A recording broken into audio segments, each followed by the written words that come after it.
Welcome to the Primetime 585 podcast. This is your girl, Karen Iglesia, and the man that married up. You already know who he is. Go ahead, Gerard. Yeah, this is Gerard Iglesia.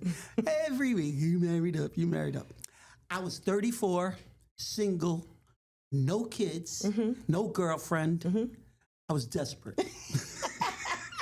See, this is what, like 31 years, y'all. We're not going to fight. We got kids in the room. We got our adopted son, Jake, in the room. So we're not going to fight in front of the kids, y'all. Let's go right into it. Segment one, some girls volleyball action. Harley Allendale Columbia tournament took place this past weekend. First of all, shout out to small school volleyball. Jordan, how many teams? There are 6 teams, right? So 6 teams, yeah. Notre Dame Batavia, Harley Allendale Columbia, Avon, York, Eastridge, and Palmac. All good programs. Man, listen, Notre Dame Batavia though, they are so calculated. They won the whole thing, right? They won the whole thing. MVP was Gianna Folletti. Now, I think she's either a 2 or 3 sport athlete. I can't remember, but she was unbelievable. Let's get some list of their all tournament players there. Okay. CJ Campagna from Notre Dame Batavia, Bailey Orman from York, Molly Gunther from Avon, Marley Simber, that's what's her name, from Eastridge. Yes. I think she was the pigtail ninja. Oh, yeah. Is that her? I think they're Okay. No, Josie, the other one was. But they're both but the Simber sisters are both on that Eastridge team, yeah. And then there's Zora. Is it Scannell Rooks from Harley Allendale, and Aubrey Young from Palmac. From the stats for Gianna, real quick. Yeah, Gianna, she was the MVP of the tournament, and her stats was 34 kills, 24 assists, and 22 aces. She's not playing around. Yeah. They're still undefeated. Even this was last Saturday. They're still standing undefeated right now.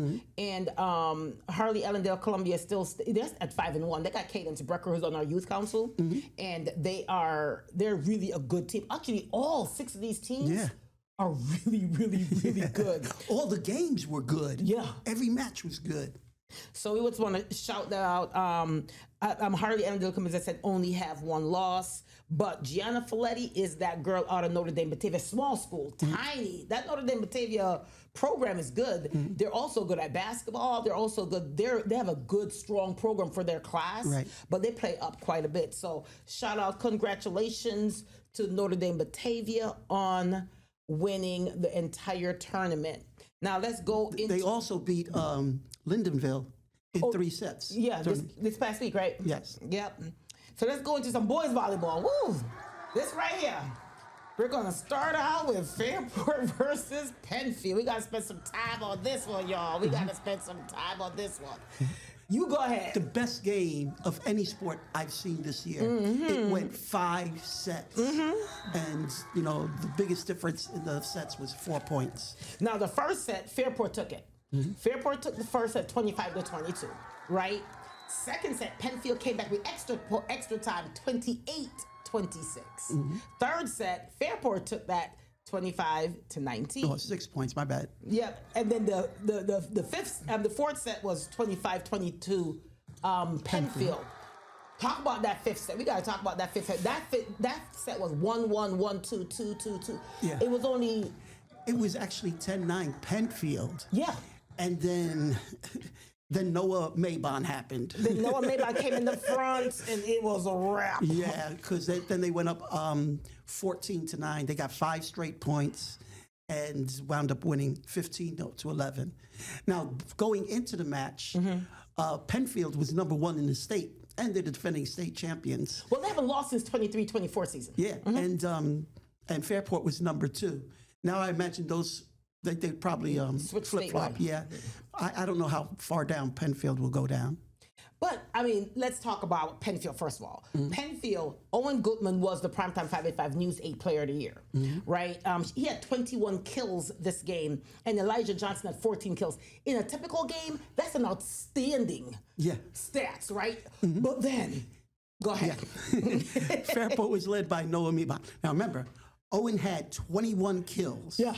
Which is good. Yeah, that's great. That's excellent Yeah. for a regular game. Yeah. Yeah, that's a career game for most people. Yeah. That's every day for Owen. But Noah doubles that, 42 kills. And that's a school record for Fairport, yep.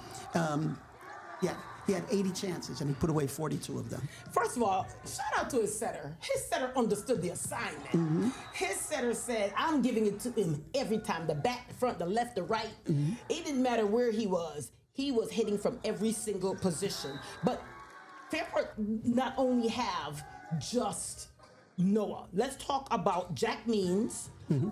Against Pittsburgh, Jack had 6 aces, so he can score. They have Adam Kornman. They're all related. The Kornmans and the Gutmans, their parents are siblings, right? So that's a volleyball family, and they also got Gannon Brown. So, but Noah Maybon was Noah Mayboning. That's what I'm gonna call him. I mean, he's like 6'6", 6'5", 6'6", and his chest is over the net. And not only this year, I noticed more than last year, he's not just hitting with power, he's also, got these little dinks and... Very strategic. Oh, yeah. He had excellent ball placement. He was so brilliant, very impressive, because you could hit hard, but if you could hit hard and smart... Yeah.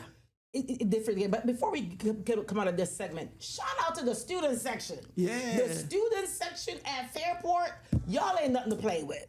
They were the 6th man, and they were in Penfield's head. But I gotta give y'all some warning. When y'all go to that birdhouse to Penfield, it is on and popping. I'm just letting them know. It ain't over, because Penfield Birdhouse is coming for all day next. Yeah, because it's kind of a small gym, so it's going to be louder. Oh, yeah. That's going to be the game of the year. Yeah. When they both go back at it. I absolutely love that game. I enjoyed every moment of that game. It was high quality soccer. And real quick, getting back to that volleyball. Yeah, and getting back to the student section, that's worth points. Yeah. And a game like this, a match like this, every point matters. So they gave them that extra adrenaline, and so shout out to them. Energy happens. Energy happens. So let's go on to some boys soccer action. McQuaid versus Aquinas. So when McQuaid versus Aquinas play anything, right? It could be ping pong, tic-tac-toe, draw 4. It don't matter. Uno. It don't matter. When these two teams play, to the point where the McQuaid kids don't even call the Aquinas. They don't even say the name. Because we are McQuaid parents, right? They call it the school on Dewey, right? So when these two teams play, irregardless, it's going down. McQuaid got the best of Aquinas in this game. They scored 8 goals on Aquinas. Yeah, apparently Aquinas didn't get the memo. I mean, it was 8-0. Yeah, it was 8-0. And but I just gotta say that McQuaid soccer. I mean, I think they're 4-2 so this year, but their defender is he's also a leader is Blankenship. He's also a leader on the field. Owen Campisi, he's the captain, right? But he plays club level soccer. Yes, that means he's good. Yes, he plays club level soccer. And in midfield, you have Chase Deal and Oliver Aguirre, right? Who had 4 goals and 3 assists. But they also got McManus, Kurz, and McLaren. So they look for McQuaid. A couple years ago they won sectionals, went to states, all of that. They're a program. So but they did. Wow, they handled Aquinas handily that game. Yeah, McManus and Kurz each had 3 goals that game. And McLaren, he had a goal and 4 assists. 4 assists is kind of crazy though. Yeah, that's kind of. He's responsible for 5 of those 8 goals, really. Yeah. All right, so now let's go into this Livonia Hornell game. We got on the road and traveled an hour 18 minutes. It was worth it. Yeah. Out to Hornell, and I got to say. So we were out there, right? The whole time we're sitting there, we're going to put people on. When we go to soccer, and if there's a tie, we don't interview first of all, no matter what the game, we don't interview anybody in a tie, right? So we were there. And the defense of both teams was lit, right? Both teams were very good defensively because they're playing Livonia, and it was Livonia versus Hornell. Both were undefeated coming into this game. They're rivals, right? The whole time we're sitting there like, it's an hour, 18 minutes to drive out here. What if there's a tie?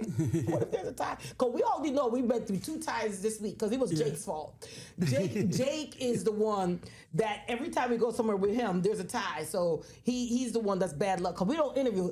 But the whole time there, let's talk about this Hornell team. Very, very impressive team. Yeah. First of all, I like the energy of the coach. I like that coach a lot. Yeah. My He's boy been at know it for 40 plus years. 40 plus years. He's old like you, right? So 40 plus years, and he know they're good, right? Mm-hmm. So let's talk about what you saw when you were there. Well, they've got some scorers. And I thought I saw Livonia. They put 10 guys back like in the box. They said, nope, you guys are not scoring. Effingham? Yeah, Wyatt Effingham? Yep, his sister is Reagan, I think, yeah? Yeah, good play, good athlete. Mm-hmm. Yeah, they said, we're not going to let you guys score. No, they doubled him the whole time. He's their guy. Oh, yeah, but they have a lot of other weapons. When you get on him, they have other weapons. Mm-hmm. Yeah, so that's what they was doing until Jaden Recife made a beautiful pass to Marco Pico for the only goal of the game. I think he's the last Pico left in that family. Yeah. Oh, there's so many of them. Covered 3 of them. We done covered 3 of them. Then they got Whiteley. Is it Whitley or Whiteley? Mm-hmm. And if you look at their squad, they got Nicholas, they got Demaine Dixon.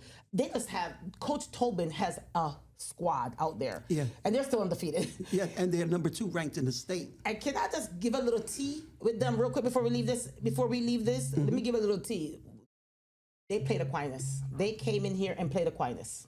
Mm-hmm. And guess what? They beat Aquinas. Yeah. Now, think about the class. They're all the way down here. Yeah. That's a big win for a Hornell program to travel all the way up and beat Aquinas 2-1. Right. So I want to acknowledge that because beating Aquinas at such a small school, that's a big win for that program. It was a 2-1 win. Yeah, and I just want to say real quick, Al Wiley, he's only allowed 1 goal in 395 minutes. What? Yeah, and he gets a lot of help from their defense. Jermaine Dixon, Logan Weitzel, Nick Gray, and Ryan Harkenreiter. Wow. So let's go into some girls soccer real quick. Aquinas girls, wow. Aquinas girls, first of all, so this episode is going to be on during the actual game tonight, when they're playing Byron Burgeon. So we don't know. So right now they're going into hot territory with Byron Burgeon. Yeah. However, these Aquinas girls, and shout out to Scott Hines for covering these games for us. But let's talk about Sienna Falone. She had 10 goals and 2 assists right now. She's one of the top strikers in Section 5. Then you have Savannah Sweet. She has 3 goals and 2 assists at this moment, right? Jules Shannon got 2 goals. But Briar Hines had 2 shutout and in 4 games. So Aquinas has scored 19 goals and allowed only 2 goals so far this season, Gerard. Yeah. But they got Byron Burgeon tonight. Yeah. They have they're led by Mia or Maya? Maya Gray? Maya Gray. 14 goals and 9 assists so far. And she was... she's a D1 commit to Florida. Okay? Florida, we're talking Abby Wambach, Florida. Yeah. And Abby was Team USA. Yeah. She was good. She was a Gatorade Player of the Year. Yeah. Mia was. Mm-hmm. And she committed last year, but she was also Primetime 585 News 8 Player of the Year, too, for small schools. Mm-hmm. Then they also got Grace DeQuattro. She had 12 goals and 7 assists so far. Mm-hmm. And Anastasia, I can't say her name, Kuzlik, she's only an 8th grader. So, like, they lose Mia, and then they got, like, a little youngin' still in middle school coming up, right? So, look for tonight's game. This is going to be airing exactly at the time when we're going to be covering that game. So, I'm looking forward to that particular game. Mm-hmm. Now, we went last night to Gananda Marion versus Red Creek real quick. Let's talk about that real quick. So, that's not very far. We say we went out 35 minutes, ain't nothing for us, right? Yeah. So, we're out there, the Gananda Marion versus Red Creek game. So this is another game. Red Creek got on the board first, right? They got on the board first with Marley Sharkey scored first. She's a senior on the team. Then Bethany Keefe scored next for Red Creek. But late in the game, Gerard, after 74 minutes, Gananda got on the board. Who got on the board for Gananda? That was Ella Maniaci Martinez with a long shot. Just perfectly placed. Yeah. Right? The goalie couldn't quite reach it. And that was a really nice goal. And then they threatened late in the game. We was like, oh my God, another tie. Yeah, Coach Jake was there. So, yeah, he's bad luck. Go ahead. Yeah, but they had she had help from Jenna Kuhn. That I'm talking about the goalie, Ailey Cooper, who was outstanding in the net. Yeah. But Kuhn helped her out, and they held on to get the win. Red Creek does have a lot of seniors on their team. Shout out to Coach Chelsea Hurlbert. She's been coaching 10 years on that win. That was a big win for them, for their program. Now we got to get into some football, Gerard. We got to get into some football. Let's start about Fairport versus Aquinas. We went to that game. Fairport Aquinas went down. It was lit. So we're going to preview 3 games. Fairport Aquinas, Rush Henrietta McQuaid, and Monroe versus Eastridge. So Fairport Aquinas, that one was, let's talk about some stats that went down. We got to talk about this game. They moved to 2-0. They had a dominant 28-7 win against Aquinas. Very impressive on both sides of the ball, right? So you talk about game is won in the trenches, Gerard, right?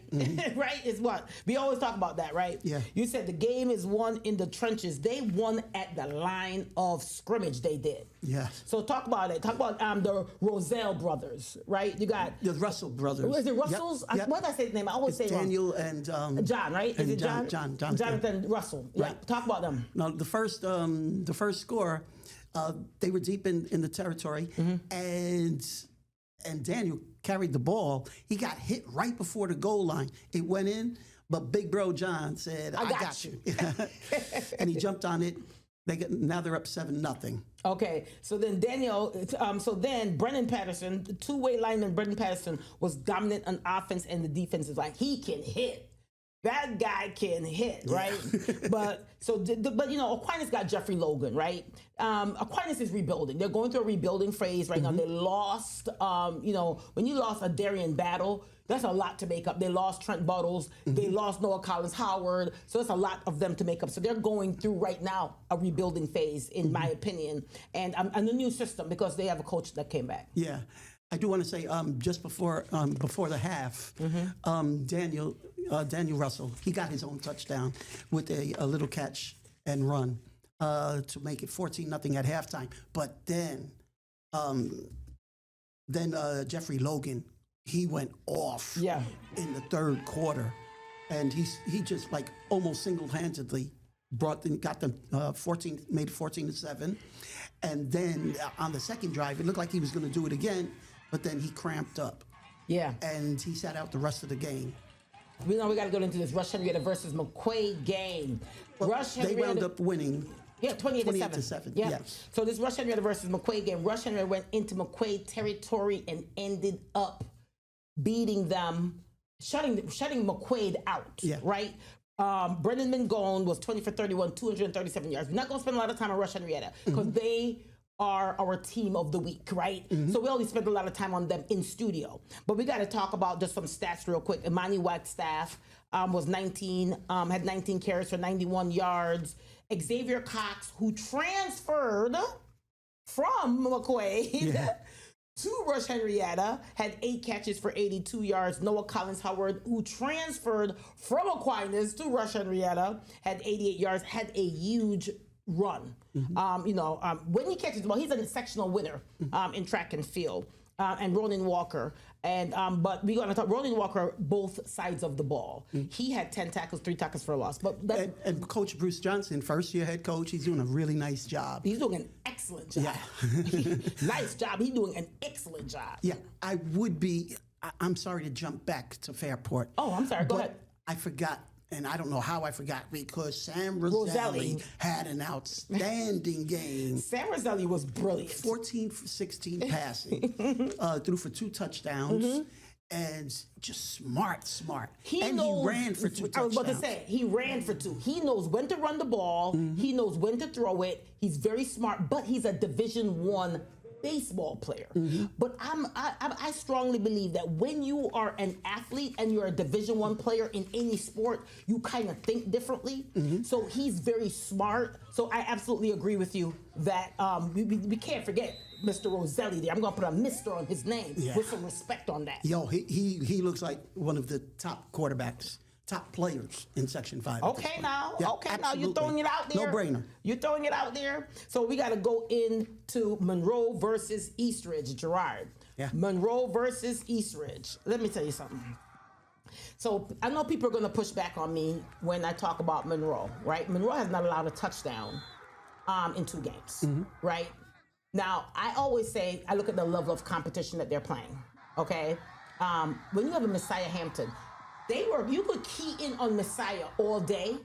However, you have Jermaine Montgomery, you have Ray Garcia, you have Louis Falou, you have so much more weapons at Monroe than you have than anyone would have, right? So they could key in on Oregon commit Messiah Hampton all day, every single day.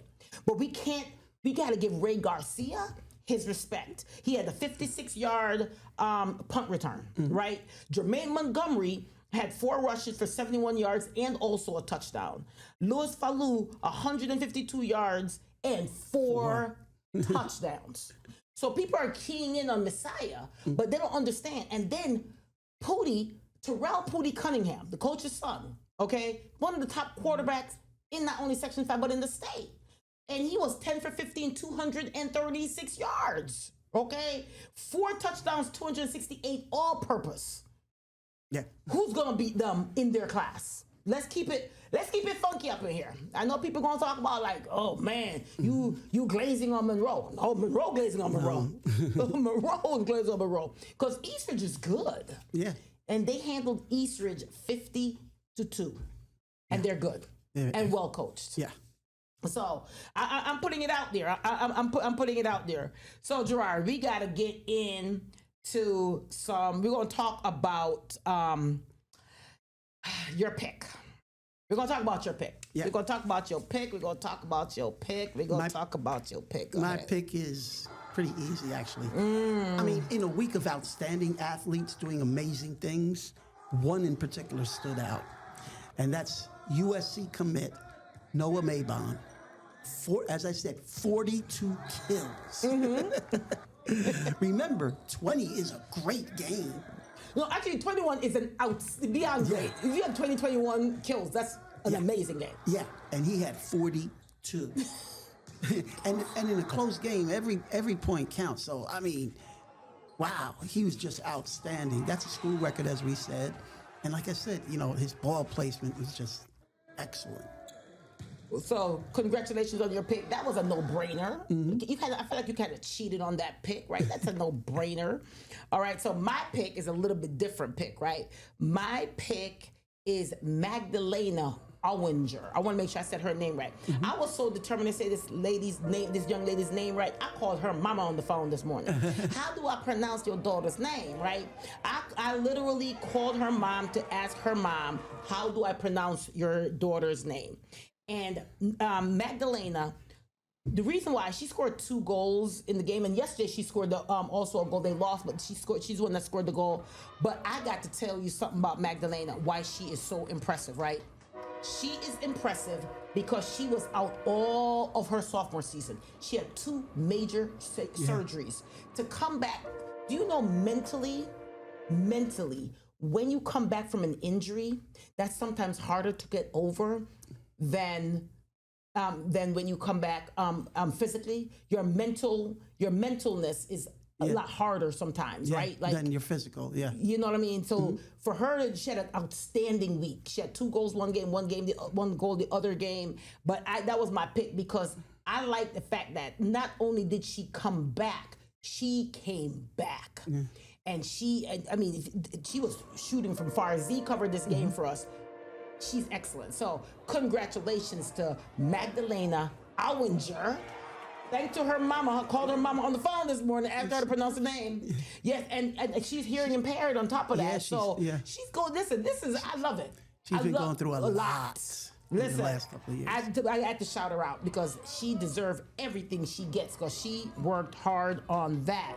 So Gerard, we have this segment now that we have called Around Section 5, and our producers are going to loop this while we talk. So we got about 3 minutes. So this will be looped. These are a bunch of pictures. So when we cover games for the week. We are everywhere. We have this thing called Around Section 5 that they're going to show.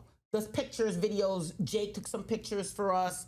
Scott Hines, Z, Jack Scottney, and we're gonna call it Around Section 5. During this time, we gotta talk about some upcoming games coming up this week. Let's start with football. Football, you got Brighton versus Spencerport. Ooh. That's actually Saturday at 2 p.m. That is their homecoming game. Can I tell you, Brighton student section? I'm about to get in trouble right now. I'm about to get in trouble, y'all. So I'm gonna get in trouble because somebody said, "What's the best student section in Section 5?" Right? And I said, I don't want to get messy, right? But there are some standout student sections. Fairport is a standout student section. Fairport might argue that one. No, I didn't say they were the best. I was saying. So Fairport is a standout student section. Believe it or not, Webster student section, Thomas, they're also a outstanding student section. But during homecoming, the Brighton kids, I don't know, do they have a nickname? A Brighton what? I don't know what their but I know what their student section is called. Like, right? So I know they're the Brighton Bruins, but their student section, they take up half the stand. They are loud. There's a lot of energy. So during their homecoming, it is lit. You can't even get a parking spot. I have to give an honorable mention. Go ahead. School of the Deaf. You know what? You are right. We have 1 minute left. So listen, School of the Deaf is the loudest student section. They use drums and everything. We're going to have to get back to that segment. We're going to have to do a thing on them. I love that student section. So Arcadia Athena is also coming up on Friday. Schrader, big Pittsford, rivalry there. Yep. Pittsford, Schrader is coming up. Victor Thomas, look for that to be interesting. Yeah. Look for that to be very interesting. Both 1-1 and they're coming off of wins. Fairport UPrep. Oh, that's I'm salivating. I want to do this. I can't go to that game, but woo! And the Irondequoit Canada, mark my words, that game is going to be a very good game. That is our pick of the game. And then some girls, real quick, some girls game. We have about 45 seconds left. For girls, tonight is Byron Burgeon versus Aquinas. We talked about that game real quick. But Jake pointed out to us that the Thomas versus Brighton game is also very good, and Athena versus Spencerport girls. Spencerport is so dominant in Section 5.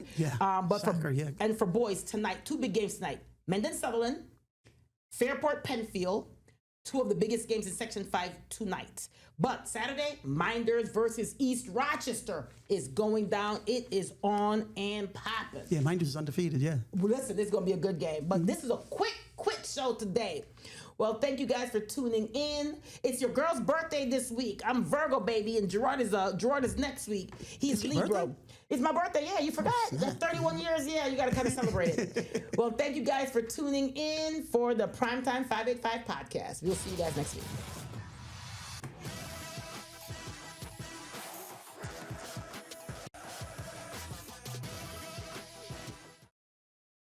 Get the Rochester First streaming app today for everything you love from News 8 On Demand, plus exclusive shows you won't see anywhere else. Search ROC and download for free on Roku, Amazon Fire, and Apple TV.